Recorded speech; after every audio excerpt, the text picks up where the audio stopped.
Assalamu alaikum warahmatullah. So it's the middle of July and it's time to give you an update on the garden. Lots of things are growing really well, some things that aren't growing so well. We'll show you everything that's going. It's not a perfectly manicured garden, it's a proper working garden though, it's proper my family garden. So the top garden's looking really cool. We've got loads of pretty flowers, loads of dahlias and stuff coming up. I've got some really interesting ideas for this pond. What I'm planning on doing, maybe this year, if I get around to it, if I get enough time, I'm going to take all this area here. It's quite hard to mow and quite hard to maintain. So I'm thinking of taking this whole area and incorporating it and turning it into a little swimming pond type plunge pool, something like that. Let's see what happens. I mean, we've got the container garden over here, and the container garden's coming on really nice. We've had some good harvests of coriander, good harvests of spinach. We've got our onions and we've got our chilies coming on nicely. The one thing that's pestered me quite a bit, if you've seen my last video, especially dedicated to this container garden, is beet leaf miner. Since I've clipped the leaves back, they seem to have calmed down quite a little bit. Hello, Brownie. You okay, buddy? Yeah. There's lots of things that are happening, lots of things that we're making use of.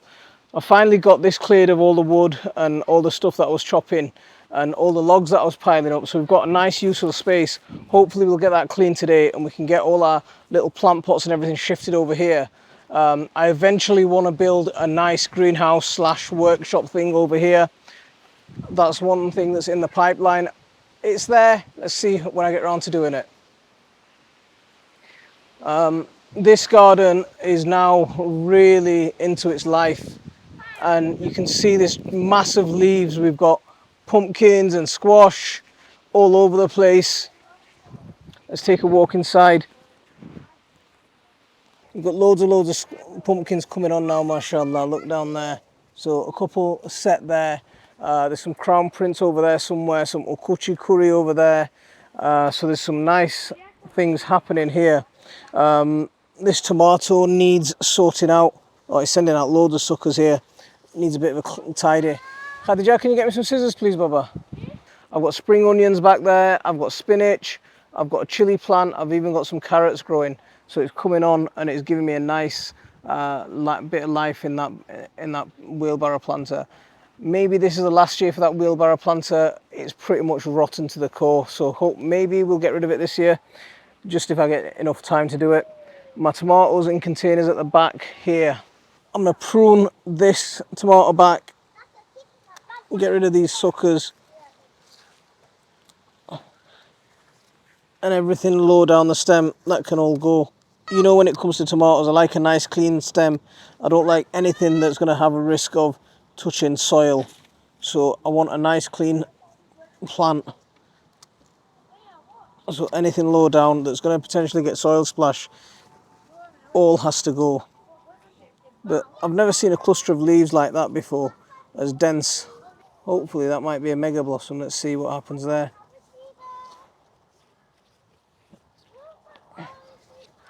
But let's weave him around this cane without snapping him. There we go. That's all right. These suckers, it's still not too late to plant out. Just peel off everything on the stem, leave the leaves on the ground and let them rot, and stick that in a pot of compost and about to that deep, and you'll have a fresh tomato plant. Or even if you wanted to, with the conditions of the weather as they are now, stick that straight into the ground and you'll get your tomato established right in place. So I'm still gonna take some of these tomatoes and I'm still gonna make new tomato plants. But the leaves I'm just gonna leave on the ground like as they are and let them rot where they are. We're gonna have some nice squash coming on. Those pea plants at the back can come out. Over here I've got some container potatoes. In that container where there's nothing growing, I've got more potatoes planted so I can get winter potatoes. And just like you've seen, there's young tomato plants that I need to plant out today. But before I do, clean off anything at the bottom. So it's a nice single plant, single stem that's going out. We'll take some of these and we'll plant them actually. So for me, now's the time to be finding spaces to plant things. Any gap that I can find, yeah, it's just a matter of just finding whatever I can find just to stick a plant in. Any hole, that's it, it's going in. I'm not hanging about. Because any time that we waste now is just, we're just going to lose mature, you know, time for the fruit to mature.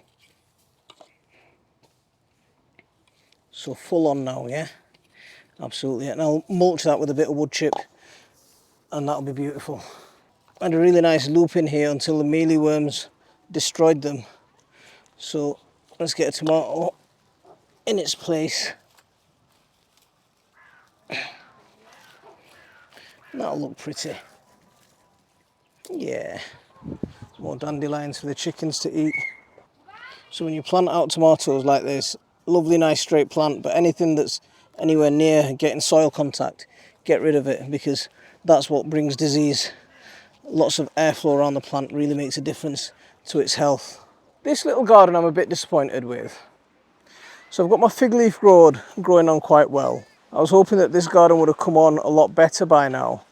So I am a little bit disappointed with this area, because I thought, you know, these squash would really have right to roam here and grow really well. But yeah, I don't know why, but we've got I've got bottle gourds climbing up the chicken coop, and we'll have them hopefully going over the top of the chicken coop, and that'll be really nice if that works out. Lots of foliage to be cleaned back on these tomatoes every time you come out. And oh, look at those, they look absolutely gorgeous. They're San Manzano.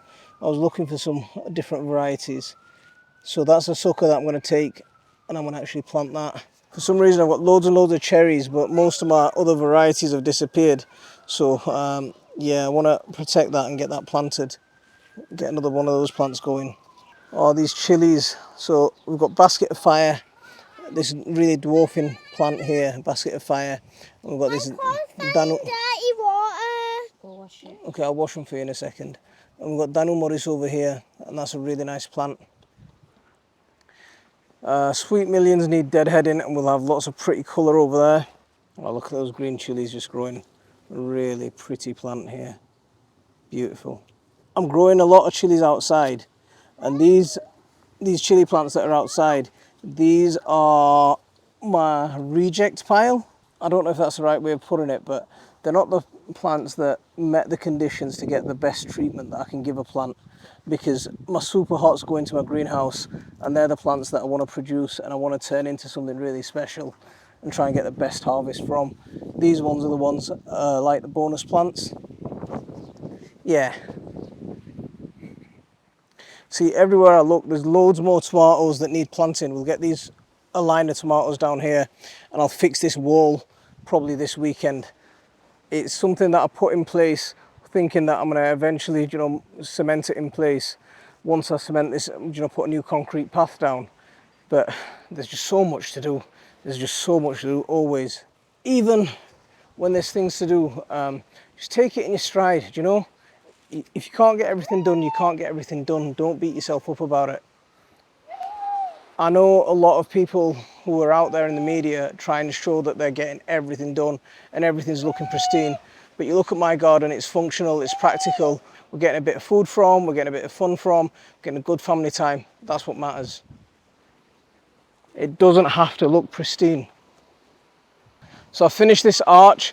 I know I said I'd give you an update on Patreon about it, but I never got around to filming it. But it looks pretty cool, doesn't it? I think it looks pretty impressive, and I think the colour black just sets it off really nice. So it's giving me a nice place to chill out down here. I want to put a bench of some kind down here, and then we'll have, you know, like a bench that you can just chill and just sit around here. I need to get these beans tied up so they can climb over the top of here. My mum's done a good job with some of these, but some of these need tying up. She's saying she's struggling getting them. What you? I know you're alive, buddy. She's saying she's. I on the swing. She's. The swing nearly fell. She's saying they keep flopping over every time she ties them up. So I think I'll come and lend a hand here. But I've been working on another project over on that side. Oh, what did you get there? I've got loads of pockets for Don't put them in your pocket because they'll get squished. Oh, they're beautiful. Where'd you get them? Oh, yes. gooseberries. Look at that. I've been looking forward to these. Bismillah. Yeah, man. I'm going to get a bowl and pick loads. Yes. Yes, yes, yes. Oh, yes. On this arch, I've got bottle gourds planted on every corner. Give it a few weeks and this is going to be bottle gourd heaven. It's going to be a nice sheltered spot. So if we do get those intense heats again, we're going to have some nice shelter. And we're going to have bottle gourds hanging down over us. My mum picked a load of kohlrabi today. And those onions need to come out. And we need to figure out, I think we'll just fill that with old tomatoes. Because as soon as those onions come out, we need to get something else in afterwards. We can either go for a salad crop, go for beetroot, more kohlrabi, something. Or we can get those tomatoes planted there. That's a nice spot for tomatoes, actually. See, I messed up on my asparagus this year. So I knew there was asparagus coming, but I forgot to pick it, and it's all gone to fern. And I've got some nice asparagus under there. Do you know, I could have had good pickings of asparagus. And these are crowns that Nitin gave me. There's about 4 or 5 crowns under there. I could have had some good pickings there this year. These beans are starting to recover. I mentioned a while ago that I've got some replacements that I'm picking out, and they're coming into this spot. They're coming in to fill the gaps that the plants that got killed or didn't germinate need to go in. Someone asked a few weeks ago about the copper rings that I've been using on my courgettes. So these copper rings have made a massive difference. They've been a real game changer for these courgettes. We haven't had any eaten off this plant. Little bit of damage, but yeah, I mean, really nice courgettes off here. Compare it to this plant here. That plant's going to amount to nothing now the centre's been eaten. That's a yellow squash, so I'm quite disappointed about that because it's one of the few plants that we had. I don't know where the others are, we'll have to find them. But there's a pumpkin trailing. I mean, potatoes are an interesting one for me this year because look at this. We've got 2 sides of the bed. Right, that side of the bed was planted with seeds saved from myself, and this side of the bed was planted with seeds bought from the shop. Planted in exactly the same way, planted on exactly the same day. And look at the health of these potato plants, and look at the health of those potato plants. We've got lush green plants over there doing really well, and these plants have barely grown. I don't know what's happened here. Potatoes and wood chips have never failed for me. But something's happened to these seed potatoes that just means that they haven't produced, and it's a really good cropping variety for me. It's Desiree variety, and they always do really well. I don't know what's happened, but I'm really disappointed with these potatoes. Maybe it's bugs. Maybe it's bugs. I don't think it's bugs, Baba. I don't think it's bugs. Good courgette, so if you forget to pick one, it turns into a marrow like this. And here's a tomato that I said, you know, just plant stalks straight into the ground, plant suckers straight into the ground. This is one that I did that with, and I've got a nice crop of tomatoes coming on here. So I'll get at least 1 truss. I'm guaranteed at this time of the year, I'm guaranteed to get at least 2 or 3 trusses from this. And from suckers that I'm planting out at this stage, 2 or 3 trusses, yeah, I'm happy with that. Back here, again, more of the same thing. I'm just sticking in suckers straight into the ground, and I'm getting crops of tomatoes coming off them.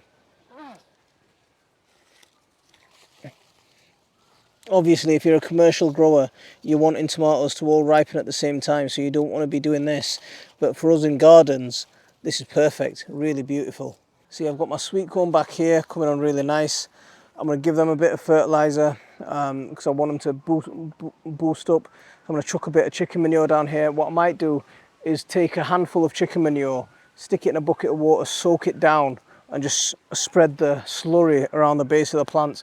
And that'll be, you know, there'll be the nitrogenal hit will be a lot faster and give them a real boost.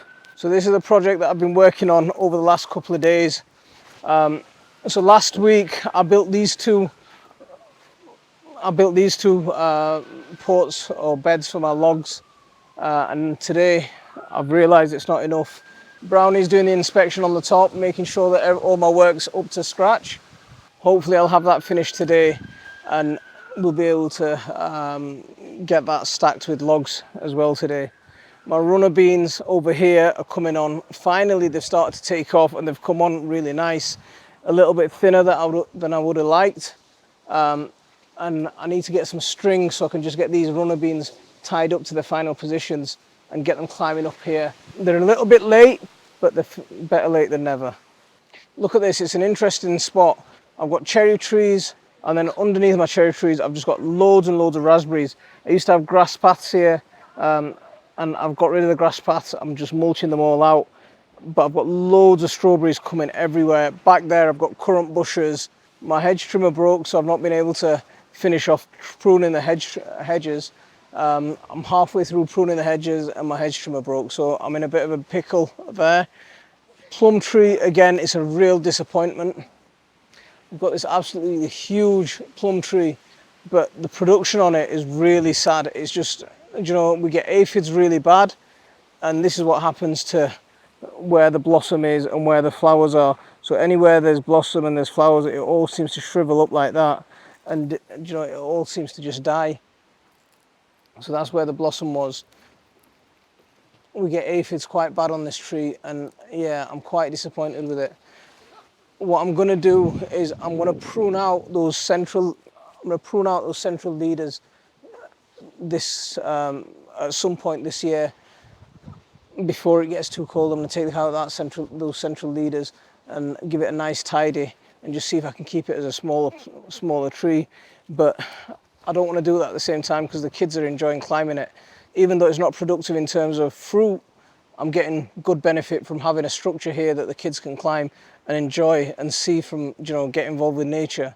Just behind my plum tree, I've got loads and loads of raspberries, and these are way taller than I would have expected for this time of year. The thing that happened with these raspberries was I forgot to prune them at winter, and from the existing growth, they've just put out loads of more growth, and they've just turned into summer fruiting raspberries rather than autumn fruiting raspberries, which they're supposed to be. As long as we're getting raspberries and we're eating something, that's okay, it's good. Oh man, yeah, sun gold tomatoes, this is what I'm talking about. One sad thing about sun gold tomatoes is they do tend to crack, especially after heavy water, but look at this. Overall, there's a lot of positives, a couple of disappointments, but the most important thing is to get out there, have a go, turn your garden into somewhere that's practical, somewhere that's functional, somewhere that's going to give you something to eat as well as some pleasure to just sit about and enjoy. But one of the things about me is I can't sit about for too long. There's a quick whistle-stop tour of the garden. Thanks for watching. Don't forget to hit that like and subscribe for regular updates. I'll see you on the next one. Plants! Assalamu alaikum wa rahmatullah.